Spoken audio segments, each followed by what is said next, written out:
नमस्कार, मैं राजेश श्री अरविंदो सोसाइटी की तरफ से आपका स्वागत करता हूं।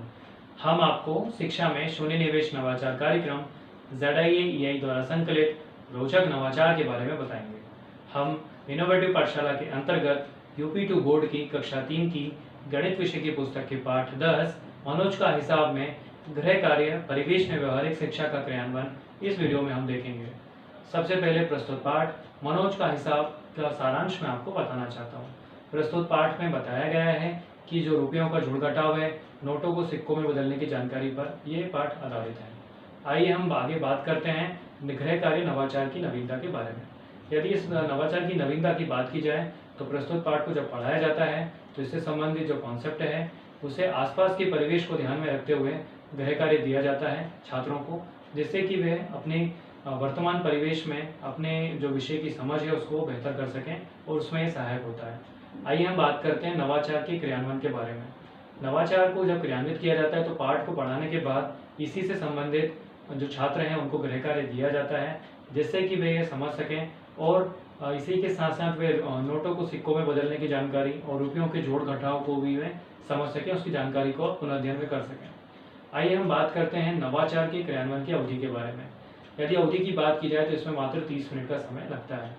यदि पूर्व प्रबंधन की बात की जाए तो मनोज का हिसाब से संबंधित जो तालिका है उसके प्रति की व्यवस्था शिक्षकों को करनी होती है। आइए हम बात करते हैं निर्देशों के बारे में। शिक्षक विद्यार्थियों को निर्देश देते हैं कि जब मनोज का हिसाब जो पाठ पढ़ाया जा रहा है तो इसे घर जाकर अपने बड़ों को उन्हें अपने शब्दों में बताना है, जिससे कि अभिभावकों को जानकारी प्राप्त हो सके कि आज उन्हें विद्यालय में क्या पढ़ाया गया था। इसके पश्चात जो गृह कार्य उन्हें दिया जाता है उसमें उनको बड़ों की या अभिभावकों की मदद लेनी होती है। घर में जो पैकेट हैं जिनके ऊपर मूल्य लिखा हुआ है तो उससे संबंधित उनको तालिका भरने के लिए दी जाती है। तालिका में एक तरफ क्रमांक लिखा हुआ है, सामान का नाम लिखा हुआ है, उसका मूल्य लिखा हुआ है और उसमें उसको लेने के लिए कितने रुपयों की और इसमें कितने सिक्कों की ज़रूरत होगी, तो ये उन्हें अंतर जो वाला जो कॉलम है उसमें लिखना होता है। तो विद्यार्थी इसमें अभिभावकों को इसमें शामिल करते हैं और इसी के साथ साथ उस वर्णित जानकारी उसमें भरते हैं तो उन्हें पता चलती है। यहाँ अभिभावकों के लिए निर्देश है क्योंकि ये नवाचार और ये जो जानकारी है ये घर में पूरी हो सकती है, तो इसी वजह से अभिभावकों को भी ध्यान रखना होता है जो जानकारी है उसमें पूरी तरीके से सही जानकारी होना चाहिए। विद्यार्थी जो वर्णित जानकारी इसमें बताई गई है इसे विद्यालय तक लेकर आते हैं और इसमें वर्णित जानकारी को सभी छात्रों के साथ साझा करते हैं, उन्हें सुनाते हैं। इसके पश्चात जो दोहराव किया जाता है, जो पाठ को पढ़ाया जाता है तो वे समझ पाते हैं और एक एक करके जब सभी छात्रों अपनी अपनी जानकारी बताते हैं तो प्रत्येक छात्रों को ये आभास हो पाता है कि किस तरीके से नोटों को सिक्कों में बदला जाता है। इसी तरीके से जो चार्ट भी बनाया जा सकता है इससे वर्णित जानकारी से, और जो पाठ में संबंधित जो बताया गया नोटों को सिक्कों में बदलने की जानकारी या रुपयों के जोड़ घटाव की जानकारी को छात्र पूरा कर पाते हैं। आइए हम बात करते हैं नवाचार के क्रियान्वयन से प्राप्त होने वाले प्रतिफल के बारे में।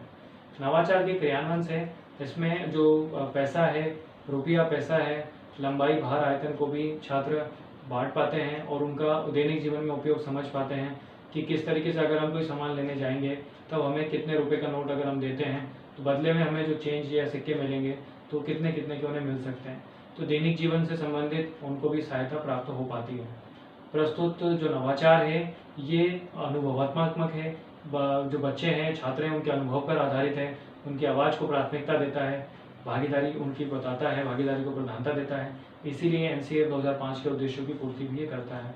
यदि हम बात करें विशेष आवश्यकता वाले छात्रों की तो उनको भी वे स्वयं भी कॉन्सेप्ट की जांच करके गृह कार्य को पूरा कर सकते हैं, और जब उनको विद्यार्थियों को विशेष आवश्यकता वाले छात्रों को जब गृह कार्य दिया जाता है तो उनके भी बड़ों की सम्मिलित इसमें शामिल होती है, जिससे कि वे भी विषय की समझ को बेहतर कर सकते हैं। प्रस्तुत पाठ मनोज का हिसाब में आज हमने गृह कार्य परिवेश में व्यवहारिक शिक्षा का क्रियान्वयन समझा। इस पाठ में और भी कई सारे नवाचारों का क्रियान्वयन किया जा सकता है। प्रस्तुत पाठ को उत्तर प्रदेश के पाठ्यक्रम के अनुसार नवंबर माह में ही पढ़ाया जाना चाहिए। हम आशा करते हैं इस वीडियो को देखने के बाद इस नवाचार तकनीक को आप अपने विद्यालय में या कक्षा में अवश्य ही क्रियान्वित करेंगे। इस तरीके के कई और दिलचस्प नवाचार हम आपके समक्ष लाते रहेंगे। आपसे अनुरोध है आप हमारा YouTube चैनल ज़रूर सब्सक्राइब करें। यदि इस वीडियो को आप फेसबुक पर देख रहे हैं तो हमारा पेज ZIA जरूर लाइक करें। इस वीडियो में डिस्क्रिप्शन में एक लिंक दिया गया है जिस पर क्लिक कर आप इनोवेटिव पाठशाला ऐप डाउनलोड कर सकते हैं। इस वीडियो को देखने और लाइक करने के लिए आपका बहुत बहुत धन्यवाद।